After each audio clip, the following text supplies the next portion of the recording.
তো যে কোঠার জন্য, যে বৈষম্য মুক্ত বাংলাদেশ গড়তে এত রক্ত, এত জীবন ঝরেছে, এত প্রাণ ঝরেছে, বাংলাদেশে হাজার হাজার মাদ্রাসা আছে, ইসলামিক স্কলার আছে, আলেম ওলামা আছে, তাদের কাউকে এনসিটিভিতে সদস্য না বানায়া কুখ্যাত কাফের, নাস্তিক, বেঈমান, সমকামীদেরকে কেন সদস্য বানানো হয়েছে? ইউনূস সাহেবের কাছে তার জবাব চাই আমি চলতের ময়দান থেকে।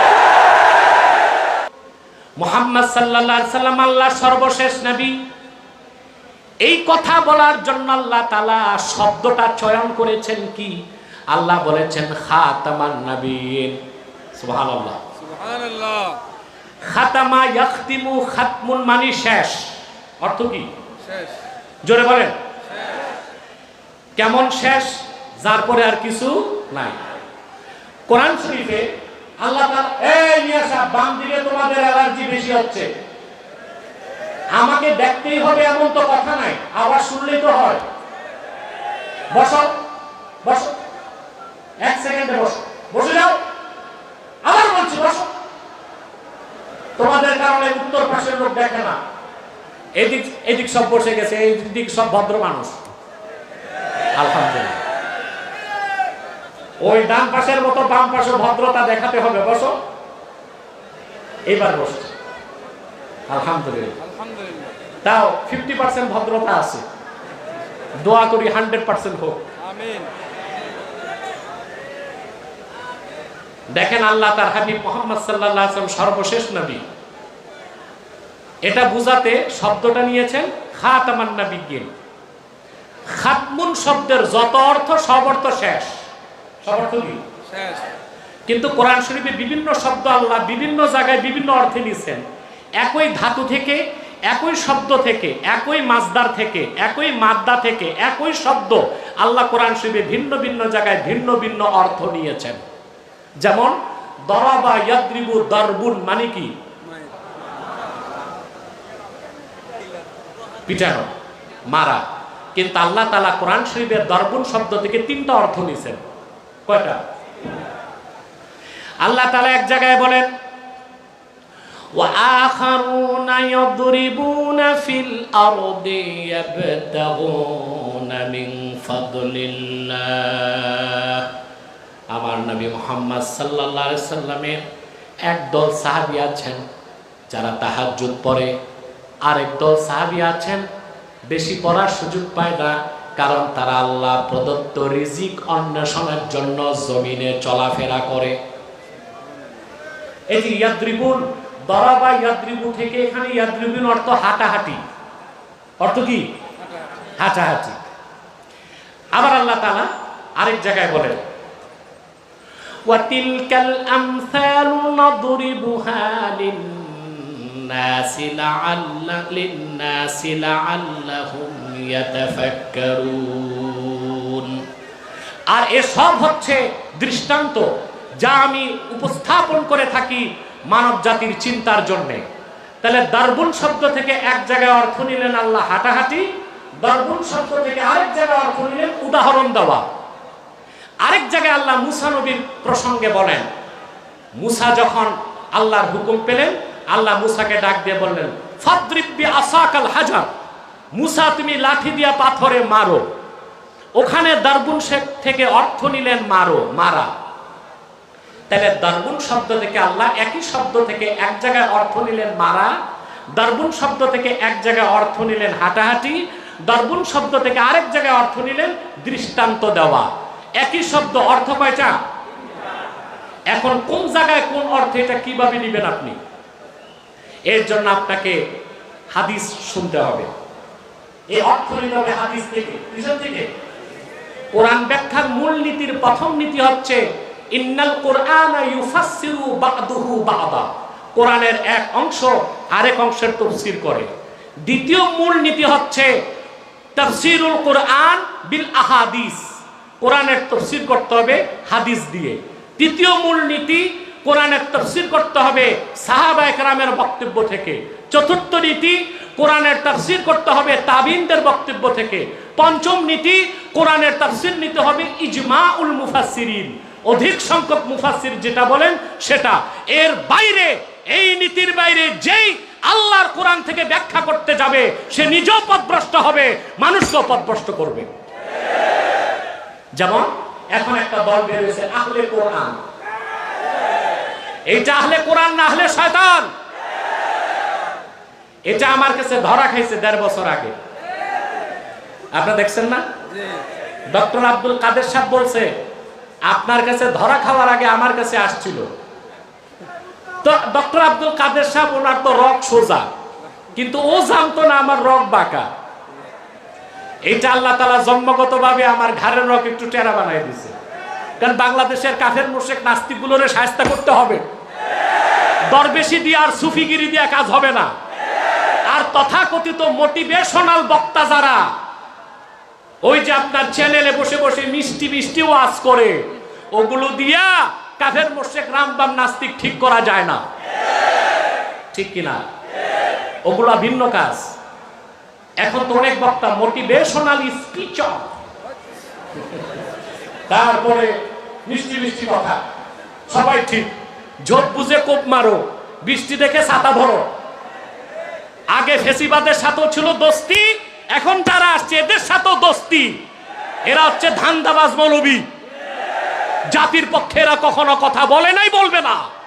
শিরক কুফরের বিরুদ্ধে কোনোদিন কথা বলে নাই, বলার মতো সাহসটুকুন তাদের না।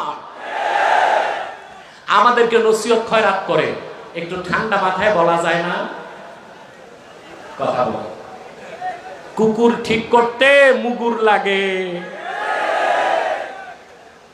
তোমরা তোমাদের ঠান্ডাবাজি নিয়ে বসে থাকো, ওইটা দেখতে গেলে বাংলাদেশ রসাতলে যাবে। তো এই যে আহলে কোরআন দাবিদার, এটা আমার কাছে গেছে। আপনার ভিডিও দেখেছেন, আমার মনে হয় বাংলা ভাষায় কথা বলে এরকম কোটি কোটি মানুষ দেখছে। 22 মিনিটের মাথায় সে আমার কাছে পরাজিত হয়ে নাকে খত দিয়া তওবা করে বের হয়েছে। তওবা তো আর আসরে করে নাই, স্বীকার করছে হেরে যাওয়ার পর। এই লোকটার নাম হচ্ছে সাইদ খান। এটা তো সাইদ খান না, এটা ইবনু শয়তান। এটা কি সাইদ খান না ইবনু শয়তান? এই ইবনু শয়তানের দাবি হচ্ছে মহানবী হচ্ছে ইব্রাহিম খলিল, মুহাম্মদ সাল্লাল্লাহু আলাইহি ওয়াসাল্লাম মহানবী নন। তারপর তার দাবি হচ্ছে বুখারী মুসলিম সহ সমস্ত হাদিসের কিতাব জাল, সে শুধু কোরআন মানে। এটা কি মুসলমান না কাফের? চিল্লায় বলতে হবে মুসলমান না কাফের? আমার দেশের কিছু মৌলবী সাহেব আছে, নসিহত করে সবাইরে বাতিল বাতিল করে দূরে সরাইলে হবে না। বেটা তুমি বাতিল চিনো? যাদের ঈমান নাই, যে কোনো মাসলাকের সাথে আমরা ঐক্য করতে প্রস্তুত আছি, কিন্তু কোনো বাতিল ফেরকার সাথে ঐক্য চলবে না। যদি বাতিল ফেরকার সাথে ঐক্য করা যেত তো হযরত আলী খারিজিদের সাথে ঐক্য করতেন, তাদের বিরুদ্ধে তিনি অস্ত্র হাতে নিতেন না। অথচ খারিজিদের বিরুদ্ধে হযরত আলী যুদ্ধ করেছেন। ইরাকের হারুরা নামক এলাকায় 12,000 খারিজির 8,000কে তিনি মৃত্যুদণ্ড দিয়েছেন। হযরত আলী ঐক্য বুঝে নাই। 1,500 বছর পরে এই শিকি আদলি পাশিকার মৌলবী সাহেবরা ঐক্য বুঝে গেছে। যে কোন মাসলাকের সাথে ঐক্য করতে আমরা প্রস্তুত আছি, কিন্তু কোন বাতিল ফেরকার সাথে ঐক্য হবে না। আহলে কোরআন দাবিদার মাসলাক নয়, এটা ফেরকা। এদের সাথে কোন ঐক্য চলবে না। আমার কাছে যে লোকটি 1.5 বছর আগে পরাজিত হলো, সেই লোকটিকেই বর্তমান অন্তর্বর্তী সরকার এনসিটিভিতে সদস্য বানিয়েছে। পাঠ্যপুস্তক সংশোধন করার যে কমিটি, সেখানে তার নাম এসেছে। এরপরে তাও কি ইসলাম ধর্ম বই সংশোধনের দায়িত্ব দিয়েছে তাকে। যার ঈমান না, ইসলাম চিনে না, তার দিয়েছে দায়িত্ব ইসলাম ধর্ম বই সংশোধন করা। আপনারা পাননি এগুলো? এটা কি উচিত হয়েছে? উতবা, শাইবা, মুগীরা, আবু জাহেল, এরকম 25 জন কাফেরের ব্যাপারে আল্লাহ বলেছেন খাতামাল্লাহু আলা কুলুবিহিম, আল্লাহ তাদের অন্তরসমূহে খতম মেরে দিয়েছেন। কি মেরে দিয়েছেন? এখন এই খতম, এখানে যদি আপনি সিল অর্থ নেন, সিল মেরে দিয়েছেন, তাইলে অর্থ শেষ। অর্থ কি? শেষ। আমি একটা উদাহরণ দিচ্ছি। আমি একটা কার্টুন কার্টুন, ওখানে একটা কার্টুনের মধ্যে কতগুলো স্বর্ণের টুকরা রাখলাম, বুঝলেন, হীরার টুকরা রাখলাম, তারপর এটাকে প্যাক করলাম, এটা বিদেশ যাবে। কোথায়? বিদেশ যাবে। কার্টুনে ভরার পর ওটাকে আগে স্বর্ণের টুকরা হীরার টুকরা প্যাকেট করলাম, প্যাকেট করার পর কভার করলাম, কভার করার পর কার্টুনে রাখলাম, কার্টুনে রাখার পর কার্টুনের উপরের অংশ লাগালাম, সবশেষে কি সিল। সিল মানে এই কার্টুন থেকে কিছু বের হবে না, আর কিছু ঢুকানো যাবে না।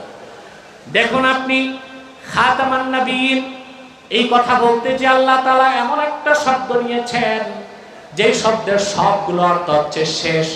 তার মানে আল্লাহ তাআলা স্পষ্ট করে দিলেন সূরা বাকারায় যে 25 জন কাফেরের অন্তরে আল্লাহ সিল মেরে দিয়েছেন, তাদের অন্তর থেকে কখনো কুফর বের হবে না, আর ঈমান কখনো ঢুকবে না। ঠিক সেভাবে যদি সিল অর্থ না হয়, তার অর্থ হচ্ছে আল্লাহ তাআলা মুহাম্মদ সাল্লাল্লাহু আলাইহি সাল্লামকে প্রেরণ করে ১৫০০ বছর আগে নবুয়তের রিসালাতের দরজা বন্ধ করে সিল মেরে দিয়েছেন। কিয়ামত তক অন্য কেউ নবীদের কাতারে ঢুকতে পারবে না। তাহলে খাতামান নবীন এই ক্ষেত্রে আল্লাহ যে শব্দটা দিয়েছেন এমন এক শব্দ যা ভিন্ন কোনো অর্থ করার সুযোগ নাই। যেমন দারবুন শব্দের ভিন্ন অর্থ করার সুযোগ আছে না? কথা বলেন। কয়টা অর্থ? হাঁটাহাঁটি, পিটানো, উদাহরণ দেওয়া। ওখানে নির্ধারণ করতে হয় কিভাবে? হাদিস দিয়ে। আপনারা রোজা রাখেন, রোজা রাখেন না? কথা বলে না। এই রোজাকে আরবিতে কি বলে? সওম। এই সওম শব্দের অনেকগুলো অর্থ। যেমন সওম শব্দের একটা অর্থ হচ্ছে ইমসাকুল বাতন আনিল আকলি ওয়াশ শুরবি ওয়াশ শাহাওয়াত ক্বাবলা তুলুইশ শামস ইলা গুরুবিহা। সূর্য পূর্ব দিগন্তে উদিত হবার আগ থেকে অস্ত পর্যন্ত সকল প্রকার পানাহার থেকে পেটকে বিরত রাখা, যৌনাচার থেকে যৌন স্থানকে বিরত রাখা, এটাকে বলা হয় সওম। কি বলা হয়? আবার কথা না বলে চুপ থাকাকেও বলা হয় সওম। যেমন আল্লাহ রাব্বুল আলামিন বলেন কুতিবা আলাইকুমুস সিয়াম কামা কুতিবা আলাল্লাযীনা মিন ক্বাবলিকুম। তোমাদের উপর রোজাকে ফরজ করা হয়েছে যেভাবে ফরজ করা হয়েছিল তোমাদের পূর্ববর্তী জাতিদের উপর। এখানে সওম অর্থ পানাহার থেকে বিরত থাকা। আবার যখন ঈসার মা মরিয়মকে অপবাদ দেওয়া হলো, দিছে না? কারা? ইহুদিরা। হযরত মারিয়ামকে আল্লাহ বললেন মারিয়াম তুমি বলে দাও, জিবরিলের মাধ্যমে নির্দেশ করলেন ইন্নী নাযারতু লির-রাহমানি সাওমা ফালান উকাল্লিমাল ইয়াওমা ইনসিয়া। আমি রহমানের নামে মান্যত করেছি আমি সওম করব, তার মানে চুপ থাকব, আমি কোনো মানুষের সাথে কথা বলবো না। তাহলে এক জায়গায় সওম অর্থ পানাহার না করা, আরেক জায়গায় সওম অর্থ কথা না বলা। কোথায় সওম অর্থ কি তা নির্ধারণ করে দিবে কে? হাদিস। কে বলবে? এখন যদি আপনি হাদিস বাদ দিয়া কোরআন শরীফের ব্যাখ্যা করতে যান, তাহলে কোন ধান্দাবাদ যদি এমন বের হয় যে সওমের তো দুইটাই অর্থ, পানাহার না করাও সওম, চুপ থাকাও কি, তা আমি প্রথম অর্থ নিলাম না, দ্বিতীয় অর্থ নিলাম।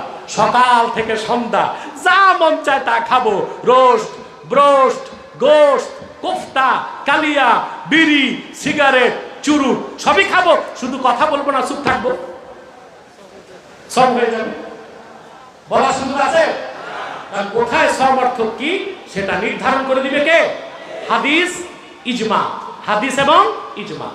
সেজন্য আমার ভাইয়েরা, মা কানা মুহাম্মাদুন আবা আহাদিম মির রিজালিকুম, মুহাম্মদ সাল্লাল্লাহু আলাইহি সাল্লাম তোমাদের কোনো প্রাপ্তবয়স্ক পুরুষের পিতা নন, বরং তিনি আল্লাহর রাসূল এবং সর্বশেষ নবী।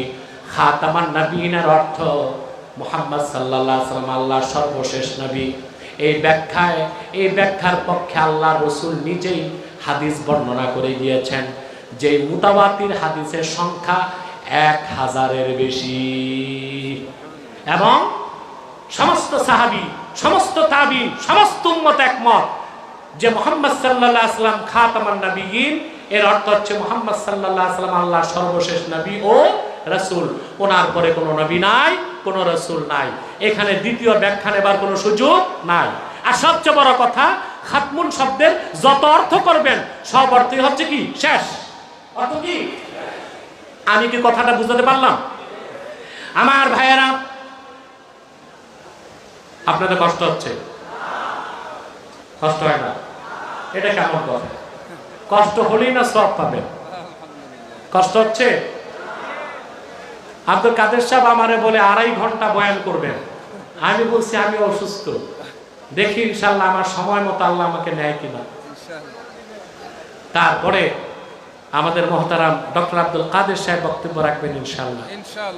আরো তো আলোচক আছে মনে হয়। আমি খুব জোর জবরদস্তি করে একটু আগে বসছি, আবার বেশি আগে বসা যায় না, অনেক লোকের আবদার। ওনারা বাড়ি থেকে রওনাই দিছে 1টার পরে। অনেক মানুষ আছে দূর দূরান্ত থেকে আসে। হ্যাঁ, সব দিক মিলিয়ে আমাদেরকে সবটাই দেখতে হয়। সবকিছুর ঊর্ধ্বে আমাদের মাহফিলের স্বার্থ, ঠিক না? আমার ভাইরা, আল্লাহ হাবিব মুহাম্মদ সাল্লাল্লাহু আলাইহি ওয়াসাল্লাম খাতামান নবিয়্যিন, এই কথার ব্যাখ্যাটা রাসূলুল্লাহ নিজে দিয়ে গেছেন। এই রকম মুতাওয়াতির হাদিসের সংখ্যা কত? 1000। সুবহানাল্লাহ বলেন। সহিহ বুখারীতে আল্লাহর হাবিব সাহাবায়ে কেরামকে ব্যাখ্যা দিয়েছেন, ইন্না মাসালি ওয়া মাসালাল আমবিয়াই কামাসালি রাজুলিন বানা বাইতান ফাআহসানাহু ওয়া আজমালাহু ইল্লা মাওদিআ লাবিনাতিন মিন যাওয়িয়াহ ফাজআলান নাসু ইয়াতুফুনা বিহি ওয়া ইয়া'জাবুনা লাহু ওয়া ইয়াকুলুনা হাল্লা উদিয়াত হাযিহিল লাবিনা ক্বালা ওয়া আনাল লাবিনা ওয়া আনা খাতামুন নবিয়্যিন। আল্লাহর হাবিব মুহাম্মদ সাল্লাল্লাহু আলাইহি ওয়াসাল্লাম তিনি খাতামুন নবিয়্যিন ব্যাখ্যাটা তিনি নিজেই করে গেছেন। আর কোন ব্যাখ্যার দরকার আছে? জোরে বলেন আছে? আল্লাহর হাবিব বলেছেন, ইন্না মাসালি ওয়া মাসালাল আমবিয়া, আমি মুহাম্মদ সাল্লাল্লাহু আলাইহি ওয়াসাল্লাম এবং পূর্বের পয়গম্বরদের উদাহরণ হচ্ছে কামাসালি রাজুলিন বানা বাইতান, এমন একজন ব্যক্তির মতো যিনি একটা প্রাসাদ নির্মাণ করলেন, প্রাসাদটিকে সৌন্দর্যমণ্ডিত করলেন, সৌকর্যমণ্ডিত করলেন। লোকেরা প্রাসাদটা ঘুরে ঘুরে দেখতে লাগলো। তারপর তারা বলতে লাগলো, এত সুন্দর প্রাসাদ, এত সৌকর্যমণ্ডিত প্রাসাদ, কিন্তু একটা ইট কেন বাকি রইল? একটা ইট কেন বাকি রাখা হলো? আল্লাহর হাবিব বলেছেন, আল্লাহ তাআলা আদম থেকে ঈসা পর্যন্ত লাখের উপর নবীর মাধ্যমে নবুয়তের যে প্রাসাদ নির্মাণ করেছেন, সেই নবুয়তের প্রাসাদে একটা ইট বাকি ছিল। আর সেই ইট হচ্ছে নবুয়তের প্রাসাদের সর্বশেষ ইট। আমি মুহাম্মদ সাল্লাল্লাহু আলাইহি ওয়াসাল্লাম আমাকে প্রেরণ করে আল্লাহ তাআলা নবুয়তের প্রাসাদকে পরিসমাপ্ত করেছেন, শেষ করেছেন। বলেন সুবহানাল্লাহ। আর জোরে বলেন সুবহানাল্লাহ। অন্য ব্যাখ্যা নেবার সুযোগ আছে? পূর্বে নবীর পরে নবী আসতেন 3টা কারণে। কয়টা কারণে? জোরে বলেন। 3টা কারণে। এর মধ্যে একটা কারণ হচ্ছে পূর্বের সব নবীরা ছিলেন আঞ্চলিক নবী। কি নবী? আঞ্চলিক। এই জন্য এক এলাকায় এক নবী আসলে আরেক এলাকার জন্য আরেক নবী প্রয়োজন হতো। আল্লাহ নবীর পরে নবী পাঠাতেন।